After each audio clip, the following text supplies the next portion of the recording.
miremos atrás para avanzar. La historia es semilla que hay que sembrar. Unidos hoy, futuro en pie. El mañana es nuestro, tú lo ves.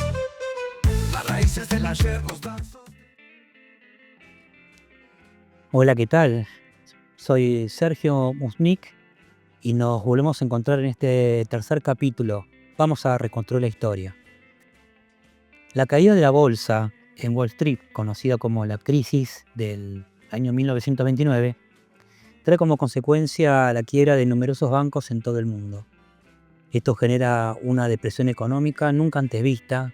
Hay un desmoronamiento del comercio que causa pobreza y una gran desocupación. Hipólito Yrigoyen, por su parte, continúa con su obra reparatoria. Establece las 8 horas de trabajo, multiplica el tendido ferroviario para conectar a numerosos pueblos, extiende las jubilaciones y pensiones a los bancarios. El proyecto de nacionalización de nuestro petróleo lamentablemente queda varado en el Senado de la Nación. Ese mismo año de 1929 se produce una mala cosecha. Al mismo tiempo el Estado había aumentado los gastos. La desocupación había aumentado, además, en un 20%. Y por este deterioro de los precios agrícolas se funden numerosos chacareros, arrendatarios y campesinos y braceros del interior del país comienzan a establecer las villas miseria alrededor de la ciudad de Buenos Aires. A Hipólito Yrigoyen le llueven un montón de acusaciones. Lo acusan de demagogo, de personalista, cosa que era cierta porque el presidente estaba presente en todos los despachos de sus carteras de gobierno.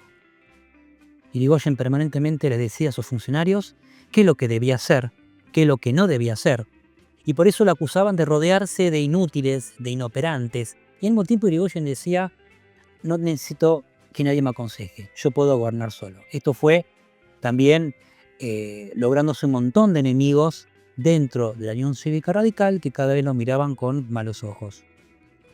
Lo ataca la prensa, los estudiantes universitarios. Había mucha gente enojada y desconcertada con él. ¿Por qué? ¿Qué va a pasar con el viejo? ¿Qué pasa con el peludo?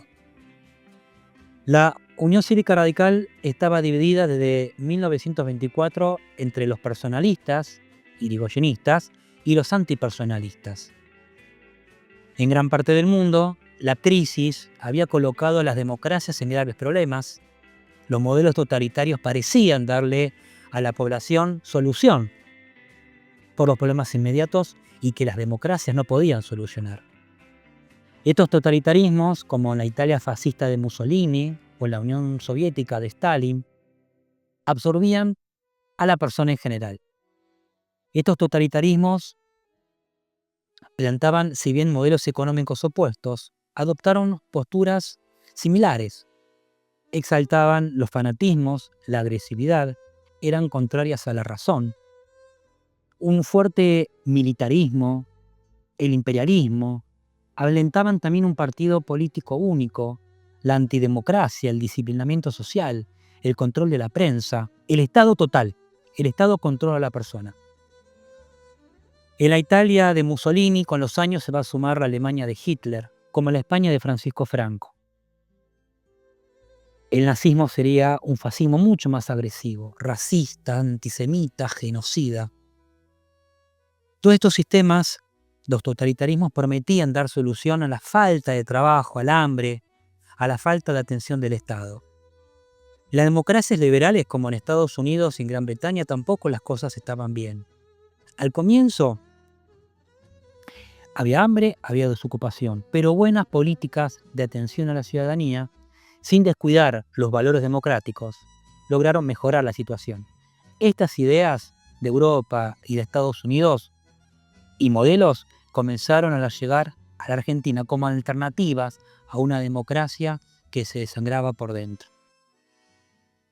Había dentro de nuestro ejército dos líneas distintas con respecto a estas llegadas de ideas: los fascistas y nacionalistas, lideradas por Félix Uriburu, y las anglófilas liberales, admiradas por el general Agustín Pedro Justo, que tenían en común el desprecio a Hipólito Yrigoyen. Al mismo tiempo, esta grave crisis económica mundial va a producir 10 golpes militares en América Latina. En nuestro país, el 6 de septiembre de 1930, el general Uriburu, con cadetes del ejército y un amplio apoyo de las fuerzas políticas y de la prensa, derrocarían al caudillo radical y lo detendrían por un tiempo en la isla Martín García. Va a comenzar un periodo que lo conocemos históricamente como la década infame. Es un periodo de 13 años, entre 1930 y 1943, una década larga. Y se la denomina así porque un golpe cívico-militar derroca un gobierno constitucional, continúa con un fraude escandaloso, con una corrupción desmedida, con la tortura a presos políticos, una crisis de partidos políticos impresionante, y finaliza además con otro golpe de Estado en junio del año 1943.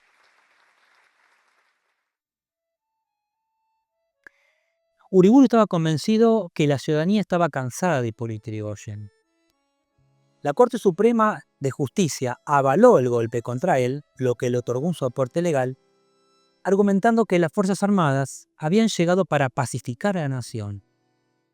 Una de las primeras medidas que hace Uriburu es disolver el Congreso, decretar la ley marcial, fusilar a obreros, se tortura a políticos y a sindicalistas con la picana eléctrica.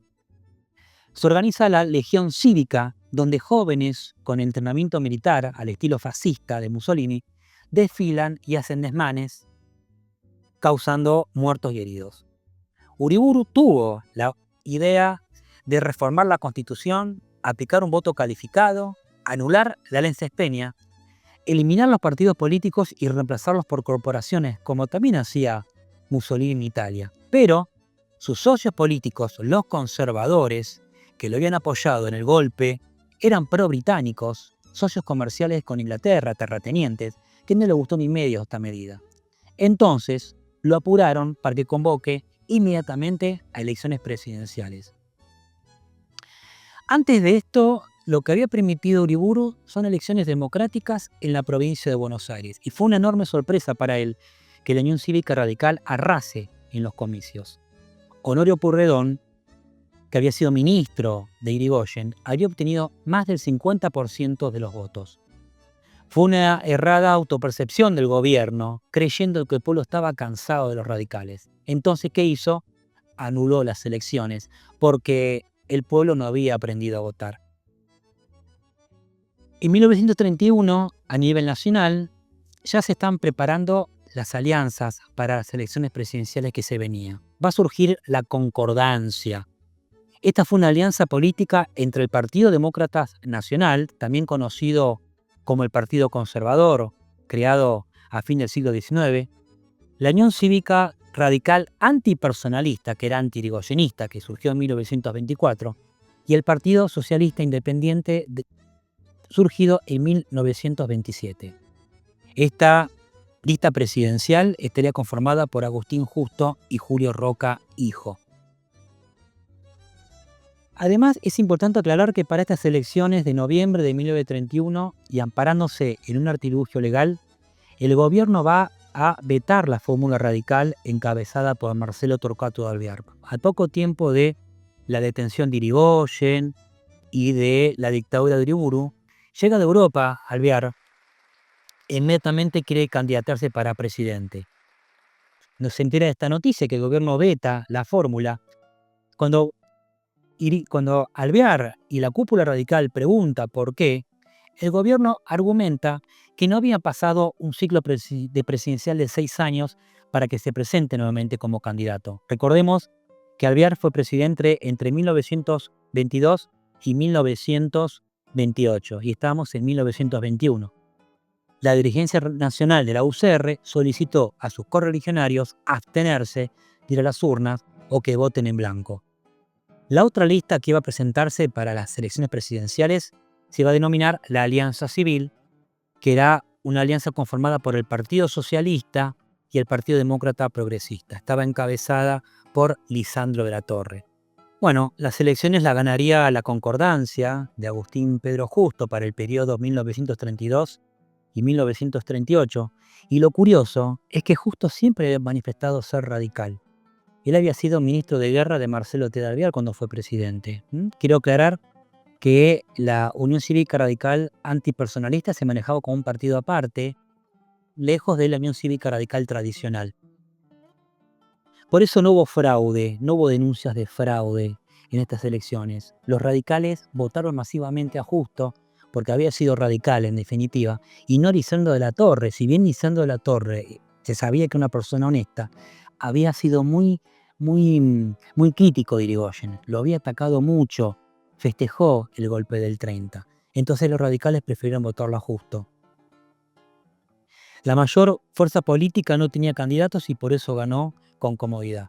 Al mismo tiempo, radicales irigoyenistas se manifestaron violentamente. Hubo rebeliones en contra de Uriburu, en contra de Justo, en contra de un periodo considerado justamente injusto, porque el verdadero presidente tenía que haber sido Hipólito Yrigoyen. Entonces, volviendo al pasado, en aquellas revoluciones radicales de 1893 y 1905, fue protagonista el pueblo irigoyenista en la calle. Fueron tiempos donde las rebeliones, las revoluciones y los levantamientos estaban siempre de pie para manifestarse en contra de gobiernos ilegítimos. Fueron 6 en total los levantamientos que fracasaron. Fueron rebeliones que también participó parte del ejército y fueron criticadas muy duramente por Alvear porque era abogado, era muy legalista, aunque también conoció la cárcel porque el gobierno lo consideró cómplice de estos levantamientos. Hubo 6, una a fines de 1930, 2 en 1931, 2 en 1932 y otra en 1933. Llegamos al año 1933 y este va a ser un año muy difícil para los radicales, porque fallece Hipólito Yrigoyen, tenía casi 81 años. Fallece el mártir para muchos radicales, el caudillo, el guía, quien le dio vida a la Unión Cívica Radical. El enemigo acérrimo del gobierno se había ido de una forma material, pero no de una manera espiritual, porque el gobierno no puede impedir, por más que haya amenazado, por más que haya cortado calles, que cientos de miles de personas lo despidan en un acto de acompañamiento que nunca se había visto en toda la historia argentina. Los propios correligionarios lloraban, muchos de ellos que le pedían disculpas por haber festejado su caída, llevaron su cajón al hombro durante muchas cuadras hasta que fue llevado al cementerio.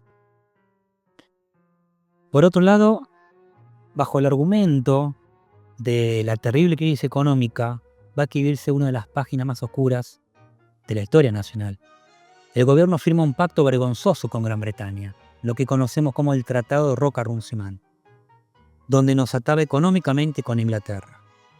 Al entrar en crisis el modelo económico agroexportador, nuestro país necesitaba que no disminuya la cuota de carne enfriada y congelada que nos compraba habitualmente el Imperio inglés. Ahora por este pacto nos seguirían comprando nuestras carnes, pero a un precio muy inferior. O sea, los sectores terratenientes, conservadores de nuestro país no verían su cuota de carne que se enviaba a Inglaterra perjudicada, pero los precios serían mucho más inferiores. Además de este monopolio de la compra de nuestras carnes, se le otorgarían otros monopolios como el control de transportes públicos en la Ciudad de Buenos Aires, de tranvías y otros jugosos beneficios impositivos. Éramos literalmente una colonia británica. Realizamos un pacto del coloniaje, como diría Arturo Jaureche. Económicamente éramos parte del Imperio Británico, como afirmaban los ingleses. Al mismo tiempo, la crisis mundial nos obliga a industrializarnos para sustituir artículos importados, porque el dinero que entraba al país no alcanzaba para comprar productos importados. Por eso se implementa un nuevo modelo económico, el ICI. Entra en crisis el modelo agroexportador y se implementa el ICI, la industrialización para sustituir importaciones. Surgirán cordones industriales en las principales ciudades, nacerá una nueva clase obrera fabril a la que sería humillada producto de las migraciones internas. Miles y miles de braceros, de campesinos, de chacareros que quedaron perjudicados por la crisis del sistema agroexportador, llegan a Rosario, a Córdoba, a la ciudad de Buenos Aires, a La Plata, y se va organizando un cordón industrial. Se presentarán estas migraciones internas, van a cambiar la fisonomía y el paisaje de las grandes ciudades. Estos nuevos trabajadores industriales sufrirán la xenofobia por parte de la ciudad de Buenos Aires porque eran gentes, sobre todo de tez trigueña, del norte y noroeste argentino, que serán explotados laboralmente en las fábricas. Serán abandonadas sus demandas, matones por acá, matones por allá. Al mismo tiempo, miles de señoritas de piel muy blanca y de ojos azules llegarán de la Europa Oriental y desfilarán engañadas por los prostíbulos. La trata de blancas era un gran negocio, sobre todo de numerosos políticos del gobierno. Este mismo año de 1933, en Europa asume Hitler como canciller de Alemania, anexa en ese pangermanismo y militarismo numerosos países de Europa. Se fortalece el nazismo con los campos de concentración, el genocidio, el holocausto, donde llevan prisioneros políticos, se ensañan contra los judíos, los homosexuales, los gitanos. El nazismo supera en odio al fascismo italiano, en violencia, fanatismo y militarismo. Al mismo tiempo, en nuestro país, mientras todo esto se manifiesta, tiene mucho éxito el cine sonoro, al igual que el tango. El tango pasa por su época de oro. Digo época de oro porque mucha gente lo escucha, mucha gente encuentra en sus letras la crisis económica que vive, la crisis política que padece y la crisis social que vive. Siglo XX, cambalache, problemático y febril, entre tantas letras. Volviendo a lo nuestro, a nuestra política, ya para Agustín Justo como presidente era muy importante que la UCR vuelva al juego democrático. Recuerden que la Unión Cívica Radical no presentó candidatos y él como presidente no se sentía legitimado porque no pudo competir contra un partido político de masas y el más importante como Unión Cívica Radical. Era sumamente importante para Justo que la Unión Cívica Radical vuelva al juego democrático y salga de la abstención electoral. Necesitaba que la principal fuerza política reconozca su gobierno para darle un marco de legalidad. Al mismo tiempo, la Unión Cívica Radical necesitaba volver a la acción por varios motivos. La democracia necesitaba opciones porque las ideas totalitarias llegaban de Europa y sonaban cada vez más fuerte. Ante la crisis, muchos hombres y muchas mujeres esperaban que se implementen ideas totalitarias como en Europa para sacar de la pobreza a la gente, a cambio de dejar una democracia que realmente no era tan representativa. Eso por un lado. Por otro lado, en marzo del año 34 habría comicios para renovar la Cámara de Diputados. Y Justo puso todos los recursos del Estado para convencer a la Unión Cívica Radical que estas elecciones iban a ser completamente limpias. Incluso se animó a condenar públicamente a quienes se atrevían a boicotear los actos radicales.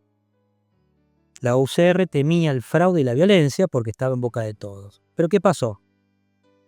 Como la Unión Cívica Radical todavía había manifestado públicamente la abstención electoral, en Tucumán, pese a esta decisión de las autoridades nacionales de no concurrir, fue a votar.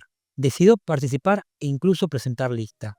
La elección fue tranquila, limpia y victoriosa para esta UCR que concurrió frente al Partido Demócrata Nacional. En adelante, Justo no dejó de repetir que todas las garantías electorales estaban dadas y que la Unión Cívica Radical había ganado por eso, porque eran limpias. Las elecciones de 1934 fueron un nuevo golpe para el abstencionismo de la UCR y que ahora quedaba a la defensiva ante un coro de críticas que una y otra vez le decían levanten la abstención. ¿Qué pasó en Córdoba? En Córdoba también hubo elecciones limpias, tal cual como había sucedido en Tucumán. El médico y radical irigoyenista Amadeo Sabatini fue electo gobernador con elecciones sumamente limpias. Se lo conoció con los siguientes años al doctor Sabatini por su honestidad, por el impulso a la obra pública, por las reformas sociales que hizo a favor de los trabajadores. Otro problema que acarreaba la abstención electoral, además de las críticas que recibía la UCR, estaba relacionado con que muchos punteros, dirigentes barriales y territoriales de todo el país estaban varados e inactivos, y ellos necesitaban mover la maquinaria electoral para conseguir votos. La abstención colocaba a estos dirigentes territoriales ante la posibilidad de la desaparición o de un traspaso de lealtades, y Agustín Justo acechaba cualquier disenso radical que le permitiera cooptar dirigentes. Es por eso que al año siguiente, en 1935, la Convención Nacional levantó la abstención y el partido festejó. En contrapartida a este festejo, surgiría una agrupación dentro del radicalismo que se opuso a esta medida y se autodenominó irigoyenista, llamada Forja, la Fuerza de Orientación Radical de la Joven Argentina. Forja, entre 1935 y 1945, funcionó como parte de la Unión Cívica Radical hasta que se separó definitivamente. ¿Y qué esperaba Forja? Buscaba despertar una conciencia nacional. Se fundó por diferentes factores. La crisis del radicalismo era enorme.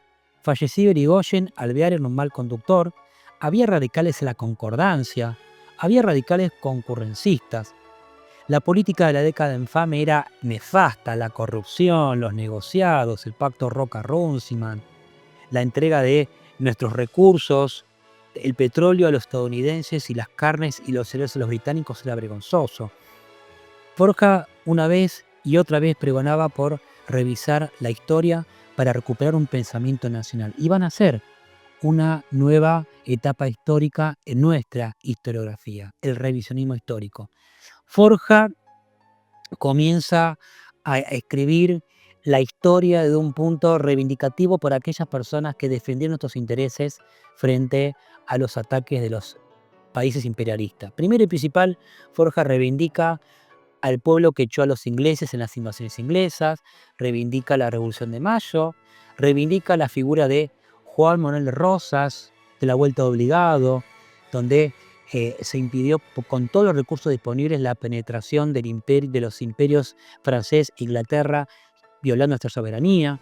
También reivindicaban a los caudillos provinciales, a las montoneras federales en contra del liberalismo de Mitre, y encuentran más adelante en Hipólito Yrigoyen, justamente aquel redentor de la causa nacional y popular, la defensa del trabajador y la defensa del petróleo y de nuestros recursos. Por eso esta línea radical estaba muy alejada de este radicalismo actual. Nos van a dejar una interesantísima bibliografía en defensa de un nacionalismo popular. Arturo Jaureche, Luz de Lepiane, Homero Mansi, fueron algunos de ellos, por mencionar los más importantes, y luego incluso van a abrirle forja a algunos socialistas.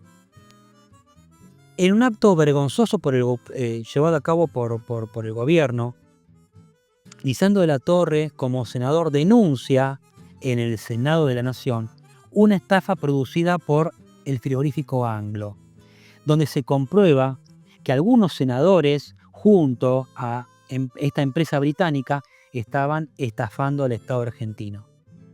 Un matón, un guardaespaldas de uno de los senadores implicados, aparece de la nada y le dispara con su arma en plena sesión del Congreso, y cae herido de muerte su compañero de bancada, Enzo Bordavegere, cuando la bala estaba dirigida a él. Hay una película muy buena, excelente, que es Asesinato en el Senado de la Nación, que denuda la corrupción del gobierno, los negocios turbios del gobierno, y que muestran simplemente lo que es la punta del iceberg. Ese mismo año, en 1935, muere Carlos Gardel, produciéndose un dolor inmensamente popular. Se acercaban las elecciones de 1938 a 1944, o sea, se acercaba un nuevo periodo presidencial y había que, por supuesto, concentrarse en la campaña. Ya la Unión Cívica Radical había levantado su abstención y votaría. Ahora la Unión Cívica Radical apostaría nuevamente por Marcelo Torcuato Alvear para que sea su candidato. Había recibido Alvear una propuesta de armar un frente popular, una alianza electoral con socialistas, comunistas, demócratas progresistas, junto con la CGT, como en España, que había un frente popular en contra del franquismo en la Guerra Civil Española que había comenzado unos años antes. Era la democracia versus el fascismo de Franco. La democracia versus el falangismo de Franco. Pero la dirigencia radical creyó que el Frente Popular era ellos, la propia UCR. Algunos dirigentes confiaban en poder ganar sin problemas, pero la amenaza latente que les llegaba a los oídos del fraude y la violencia causaba también pesimismo y desconcierto. En la vereda de enfrente vamos a encontrar a la Concordancia, que presentó como candidatos a otro radical antipersonalista, Marcelino Ortiz. Era abogado de varias empresas británicas, ministro de Obras Públicas del presidente Justo y como vice a un conservador llamado Ramón Castillo, abogado catamarqueño, que lo acompañó en la fórmula. La vuelta de la Unión Cívica Radical a estas elecciones nacionales oxigenó al gobierno que ahora iba a competir contra un partido mayoritario. La primera estrategia del presidente Justo de permitir que la Unión Cívica Radical vuelva al escenario nacional había funcionado con mucho éxito. Su segunda estrategia sería evitar a toda costa que no ganara las elecciones. Desde hace unos años, él estaba gestando lo que la historia denominaría más adelante como fraude patriótico, porque para salvar a la Argentina de la chusma radical que habían arruinado al país, hacía falta hacer fraude. Hacer fraude era cosa de patriotas. Fue el propio Justo que organizó antes de las elecciones nacionales todo el andamiaje destinado a falsear el resultado eleccionario en gran parte del país. Tenía comprado jueces para desoír denuncias y legalizar falsos registros y resultados. Tenía comprado también presidentes de mesa que no iban a aceptar libretas de electores, matones, el mismo cuarto oscuro, matones en la calle, urnas con doble fondo, expulsión de fiscales que no simpatizaban con la ideología. Se iba a realizar voto cantado en algunas provincias. Iban a votar hasta los muertos, iban a votar desde más allá, para reírse un poco, decían. El fraude y la violencia, en definitiva, volvía a alejar a los electores como en los peores tiempos de la Argentina. Por supuesto, en las elecciones de septiembre de 1937, ganaría nuevamente la Concordancia.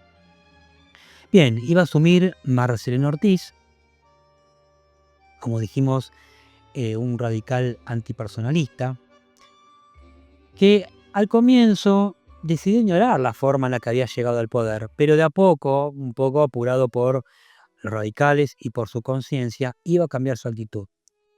Luchó por intentar ponerle fin al fraude, interviniendo varias provincias donde él sabía que habían sido elegidos los gobernadores de la misma manera que él había sido elegido como presidente. Y por supuesto no tuvo apoyo de sus ministros, fue acorralado por la propia Concordancia, por los propios conservadores, por los propios radicales antipersonalistas, que comenzaron a lloverle, a caerle denuncias de corrupción que él mismo desconocía. Un punto a favor de Ortiz, un presidente bastante desconocido y poco estudiado por el radicalismo y por la historia en general, es que mantuvo la neutralidad de la Segunda Guerra Mundial, que había comenzado en 1939, pese a las presiones constantes de los socios comerciales de nuestro país, Gran Bretaña. Lamentablemente está muy enfermo, una diabetes mal curada lo estaba dejando ciego y esto le iba a... no podía gobernar más, por supuesto. Va a pedir una licencia y va a dejarle el gobierno al vicepresidente Castillo, que era un político conservador. Ortiz moriría en 1942, el mismo año donde va a fallecer Marcelo Torcuato de Alvear. Con la muerte de Alvear, la Unión Cívica Radical va a quedar dividida y con un vacío de liderazgo que va a desnudar una crisis que parecía no tener fondo. Ni lento ni perezoso, Justo pretendía volver a la presidencia porque Castillo ya tenía su propio candidato. Entonces, justo iba a pararse en la vereda enfrente de los conservadores y, argumentando su pasado radical, fue tentado por los propios radicales para que sea candidato a presidente por Unión Cívica Radical, aunque cueste creerlo. Y en numerosos comités del país comenzaron a proclamar su candidatura para las elecciones de 1944. Como dijimos, el presidente Ramón Castillo a Justo lo miraba de reojo y él pretendía a Patrón Costas, un terrateniente salteño que por supuesto iba a utilizar el fraude para lograrlo. Y Justo de repente hablaba en contra del fraude y ganó apoyo del radicalismo y también de una parte del ejército. Mucho le sirvió porque entrado 1943, Justo también moriría. O sea, en menos de un año, 3 políticos sumamente importantes que estaban marcando hace unos años la política nacional habían fallecido. Con la muerte de él, Castillo no tenía rivales políticos que le hicieran frente. Volvió a mantener la neutralidad argentina en la Segunda Guerra Mundial y ahora se sumaba a Estados Unidos en la presión para que le declarara la guerra al eje. Iba a tener Castillo la desagradable novedad que un sector nacionalista del ejército lo estaba mirando de reojo. Un grupo nacionalista agrupado en el GO, el Grupo de Oficiales Unidos, que simpatizaba con el eje Berlín-Roma-Tokio, el eje en contra de los aliados, y este grupo tenía mucho temor que el presidente argentino se incline finalmente por el bando aliado. ¿Qué va a pasar? Cuando un sector importante de la Unión Cívica Radical, ya huérfanos de líderes, intentó convencer al ministro de Guerra, Pedro Ramírez, que también había argumentado que en su juventud había sido radical, para que sea candidato a presidente, Castillo le pidió la renuncia. El ministro de Guerra, ¿saben cómo le respondió? Con la revolución de 1943. Nuevamente un golpe de Estado sacudía la escena política argentina, no solamente liderado por Pedro Ramírez, sino por un coronel llamado Juan Domingo Perón. Lo cierto es que las Fuerzas Armadas estaban cansadas ya de ser utilizadas para los juegos de la política, estaban escandalizados por el terrible fraude, de la enorme corrupción, como ellos llamaban, de la gran inmoralidad que sacudía la política argentina. En junio de 1943, al día siguiente de la caída de Castillo, el diario socialista La Vanguardia decía lo siguiente: el gobierno del doctor Castillo fue el gobierno de la burla y el sarcasmo. Su gestión administrativa se desenvolvió en el fango de la arbitrariedad, el privilegio, la coima y el fraude. Toleró ministros y funcionarios ladrones y firmó medidas que importaban negociados. La fórmula de los grandes deudores de los bancos oficiales contaba con la impunidad oficial. Una nueva etapa terminará en la Argentina y otra nueva etapa sumamente importante estaría por comenzar. Hemos visto cómo la Unión Cívica Radical fue cómplice, fue parte del problema, intentó también ser parte de la solución y lo que nos queda para ir pensando es en la reflexión sobre nuestra historia, en este pasado tan escandaloso. La historia remueve la conciencia, la historia nos ayuda a pensar y a repensar en que perdimos la oportunidad como radicales de estar del lado correcto de la historia.